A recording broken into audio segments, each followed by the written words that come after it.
Здравствуйте. В эфире информационная программа «Настоящее время. Азия». В пражской студии я, Динара Аргин. Сегодня в выпуске.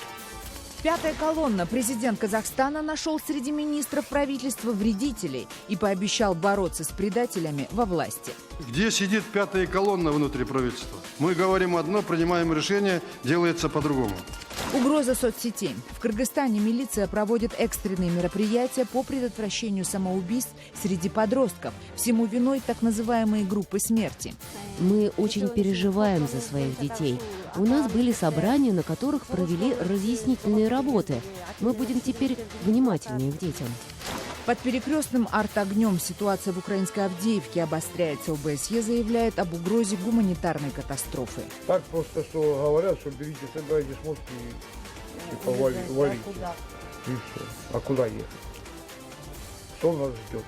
Невозможное возможно. Страдающий ДЦП житель Казахстана презрел трудности и открыл собственный бизнес в сфере высоких технологий.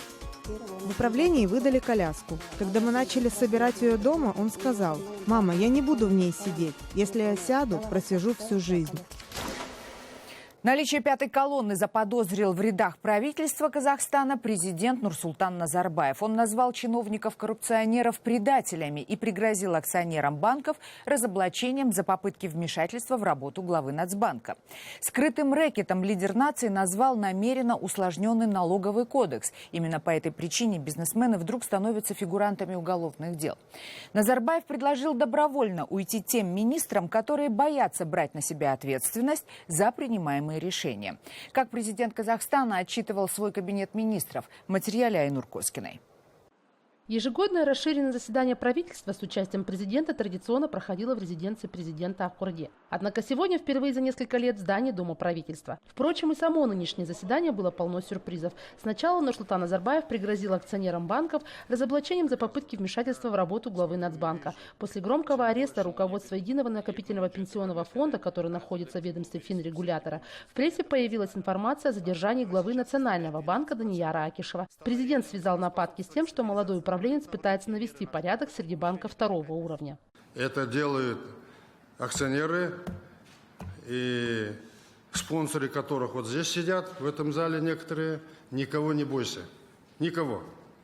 Эти газеты, не газеты, ведь журналисты виноваты, а хозяева. Мы примем меры к хозяевам, которые препятствуют наведению порядка. Вот действуй смело. Никого не бойся. Есть. Честно, по закону, как положено. И кто будет вмешиваться, лезть, скажи мне фамилию. Правительство рапортует, что отменены плановые проверки, внедрены новые системы управления рисками. Госуслуги переводятся в электронный формат. Однако фактического сокращения численности сотрудников и проверяющих органов не происходит. Президент заподозрил, что в правительстве образовалась пятая колонна. Где сидит пятая колонна внутри правительства? Мы говорим одно, принимаем решение, делается по-другому. Удивительное саморазмножение. Проверяющих сокращаем, количество чиновников остается. Чудо какое-то вообще. Иностранные инвесторы не участвуют в приватизации госпредприятий. По мнению Назарбаева, и в этом есть недоработка членов правительства. Усложненный налоговый кодекс с множеством лазеек позволяет контрольно-надзорным органам ставить неоправданные препоны бизнесу. Предприниматели становятся фигурантами уголовных дел, но при более тщательном рассмотрении оказывается, что нарушения не столь значительны. Скрытый рэкет бизнесменам. Понимаешь? Да. Напугать надо, завести уголовное дело, потом он бегает, и он готов хоть на что хочешь. Кто это сделал из правоохранительных органов, налог, он не должен оставаться на работе. Назарбаев призвал членов Кабмина считать государственные деньги. И первым в этом деле должен быть глава Минфина. Он получил второе по счету предупреждение, после третьего – увольнение. Закоперщиком в этом деле должен быть Минфин, который еще не приспособился к этому. Вот теперь второе тебе предупреждение. Смотри, третий для тебя будет очень плачевный. Есть случай. Глава антикоррупционного ведомства Кайрат Кожамжаров сообщил, что только в прошлом году к ответственности привлечено 2900 должностных лиц за казнократство и взятки. По итогам прошлого года счетный комитет выявил финансовые нарушения в госорганах на 160 миллиардов тенге, а это почти 500 миллионов долларов США. Президент назвал чиновников-коррупционеров предателями. Какое огорчение. Я переживаю больше, чем родители вот этих людей, чем они. Напрасно. Мне кажется, это предательство просто государственных интересов и доверия, которое оказывается людям. Назарбаев дал правительству 2 месяца для устранения всех обозначенных проблем, а также для презентации нового налогового кодекса. Айнур Коскин, организатор Успанов, «Настоящее время». Когда программа была уже готова к эфиру, стало известно, что от должности освобожден вице-премьер Казахстана Имангалит Асмагамбетов. Его в стране называют политическим тяжеловесом. Президент назначил его чрезвычайным и полномочным послом Казахстана в Российской Федерации. Работа за границей в качестве посла для казахстанских чиновников негласно считается политической ссылкой. Назарбаев остался доволен только работой Нацбанка. Президент похвалил банкиров за эффективную работу и выразил полную поддержку главе Нацбанка Данияру Акишеву. Акишев, в свою очередь, сообщил президенту хорошие новости. В частности, об увеличении денег в экономике, что экономика после пережитых 2 девальваций адаптировалась к новым условиям и что обменный курс нацвалюты стабилизировался без вмешательства главного финансового регулятора. По словам Акишева, экономическая ситуация в стране полностью стабилизировалась, а инфляционные процессы резко замедлились. Если в 2015 году годовая инфляция составила 13,6%, то по итогам 2016 года 8,5%. На конец января этого года годовая инфляция снизилась до 7,9%, то есть вернулась в коридор от 6 до 8%, что было основной задачей для Национального банка на настоящем этапе. Однако сами казахстанцы не разделяют мнение главного банкира об экономической стабильности. По их личному опыту цены продолжают расти. По-моему, все это неправда. Я только что иду с базара. Кроме как увеличения по всему ассортименту, ничего не вижу. После Нового года все подорожало. Тяжело. Работы нету. Все дорого. Продукты все дорого. Не может быть такого.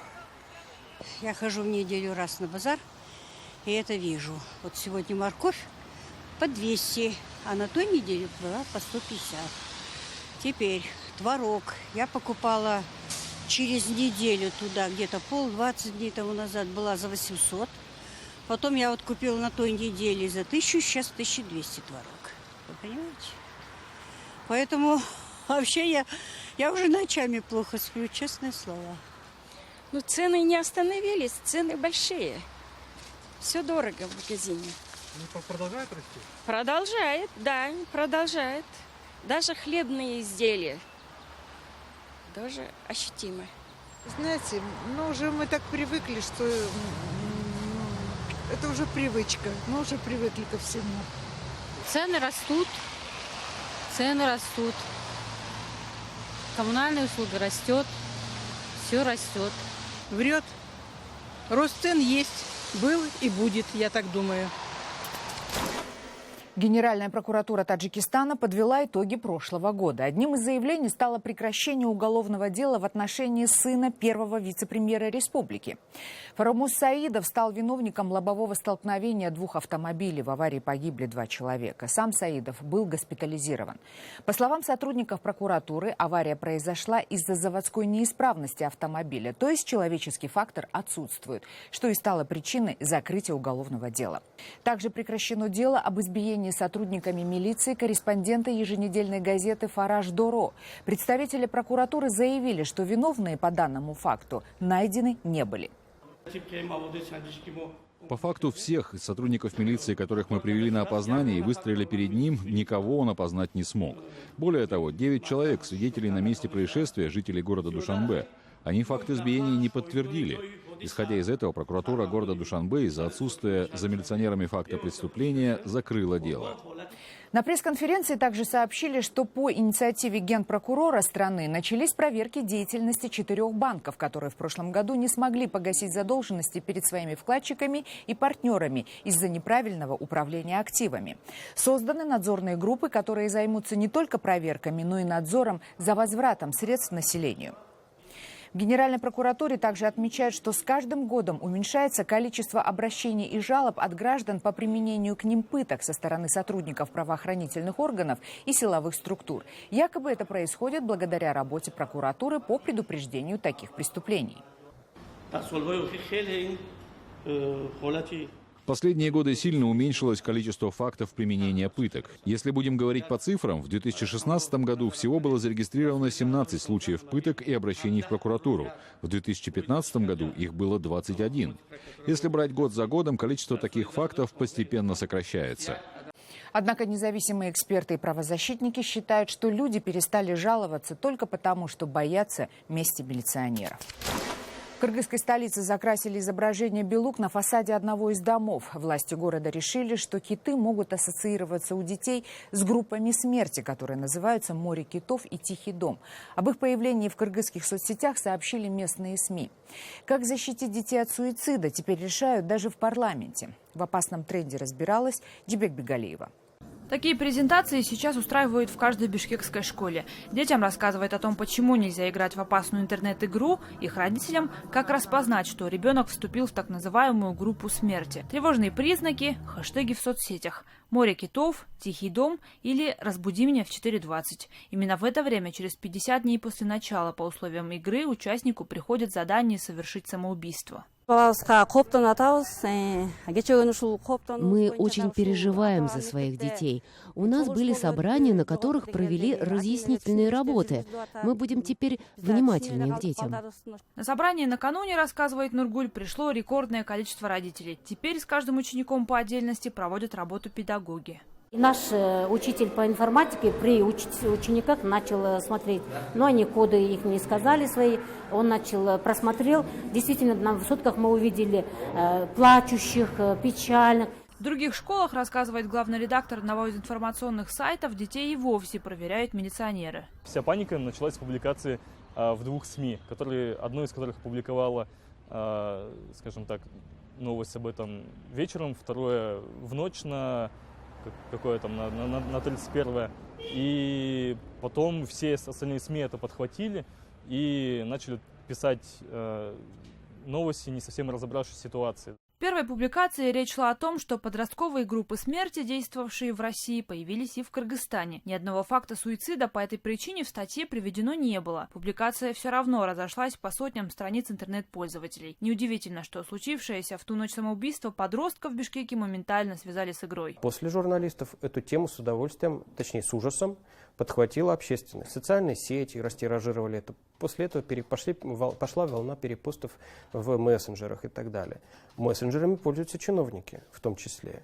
Их жены и так далее, которые начали звонить им и спрашивать, что же с нашим ребенком будет уже завтра. Чиновники возбудились, тоже заволновались, и мало того, они были уже обязаны реагировать. Первым делом в Бишкеке почему-то закрасили популярный стрит-арт-рисунок в центре города двух белук, нарисованных известными граффити-художниками еще 2 года назад. Но для того, чтобы суицидальные мысли теперь уже наверняка не посещали подростков, депутаты парламента предложили отобрать у них мобильные телефоны.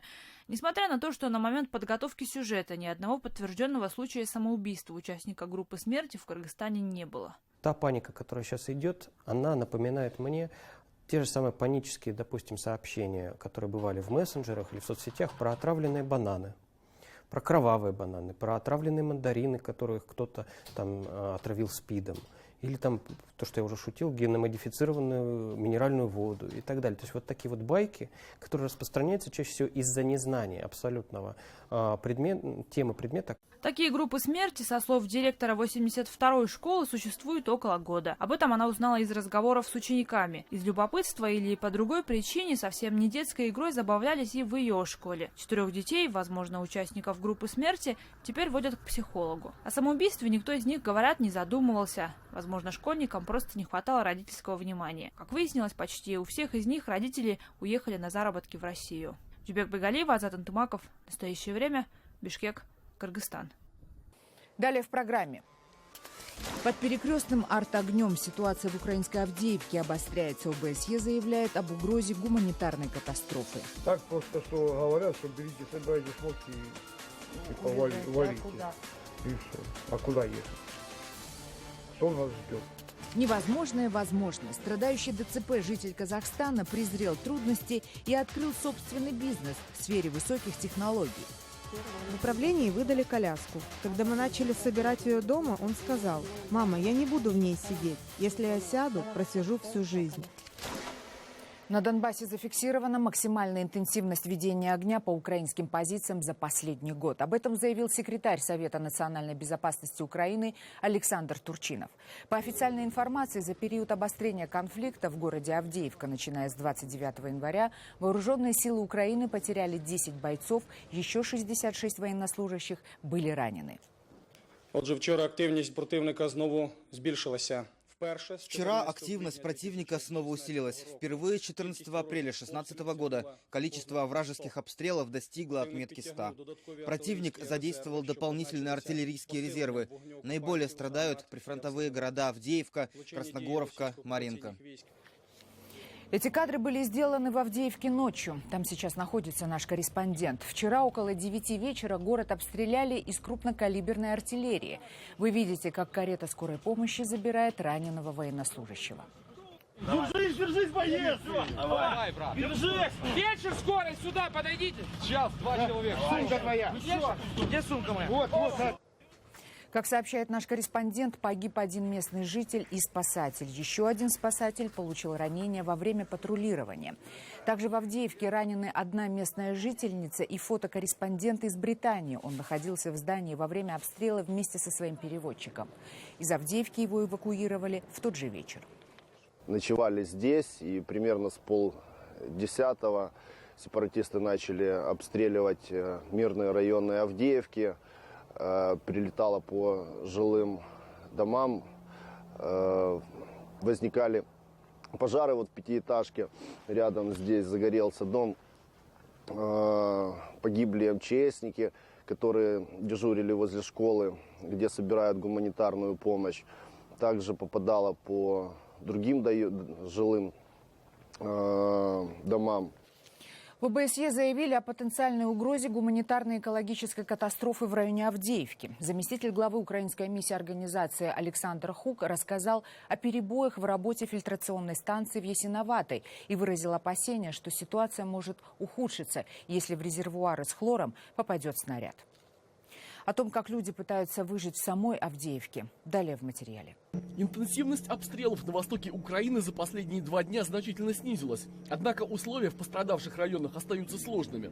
В Авдеевке до сих пор не восстановлено снабжение водой и электричеством. Люди живут без отопления в зимние холода. Сколько дней мы сидим без воды, без света и все. Вот что нам робит. В Авдеевке повреждены жилые дома. Их владельцы вспоминают, как начинались обстрелы.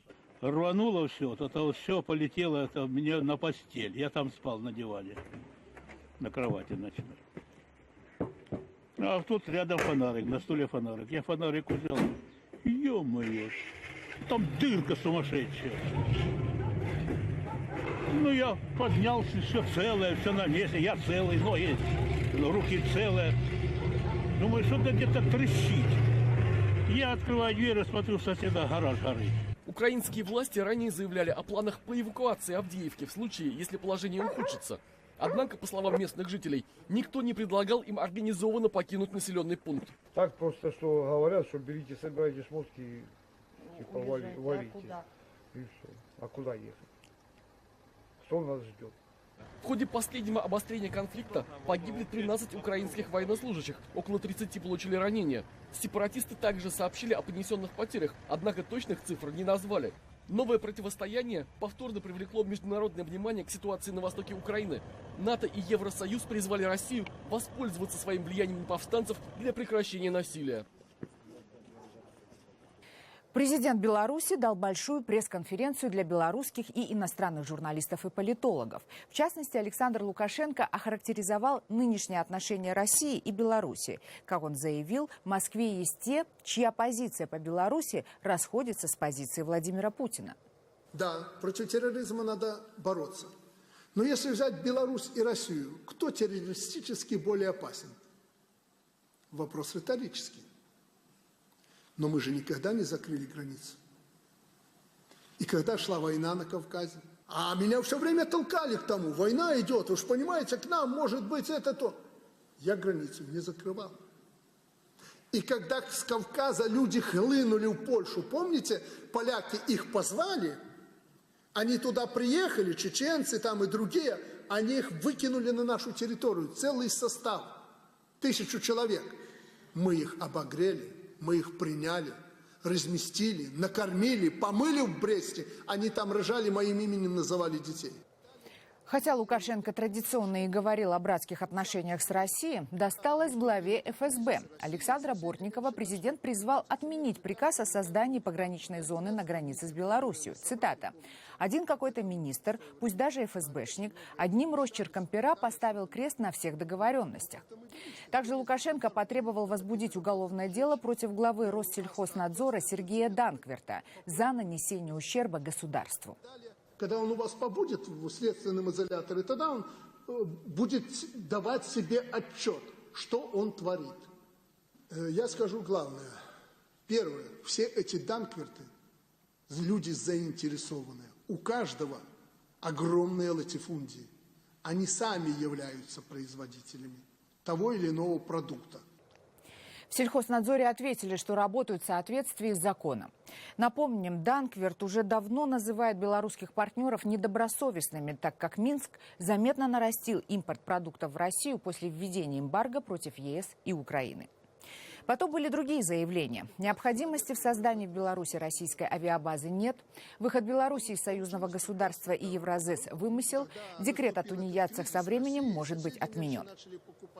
После пресс-конференции Лукашенко МИД Беларуси предупредил, что может продлить безвизовый режим для иностранцев. Об этом заявил министр Владимир Макей.